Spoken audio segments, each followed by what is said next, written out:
یہ کیا عقل کی بات ہے کہ تم لوگوں کو نیکی کرنے کو کہتے ہو اور اپنے تئیں فراموش کیے دیتے ہو، حالانکہ تم اللہ کی کتاب بھی پڑھتے ہو؟ کیا تم سمجھتے نہیں؟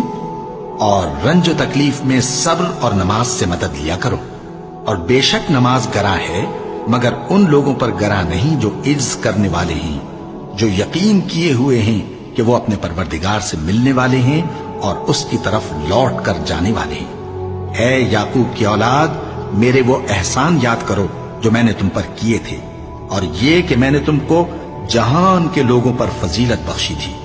اور اس دن سے ڈرو جب کوئی کسی کے کچھ بھی کام نہ آئے، اور نہ کسی کی سفارش منظور کی جائے، اور نہ کسی سے کسی طرح کا بدلہ قبول کیا جائے، اور نہ لوگ کسی اور طرح مدد حاصل کر سکیں۔ اور ہمارے ان احسانات کو یاد کرو جب ہم نے تم کو قوم فرعون سے نجات بخشی۔ وہ لوگ تم کو بڑا دکھ دیتے تھے، تمہارے بیٹوں کو تو قتل کر ڈالتے تھے اور بیٹیوں کو زندہ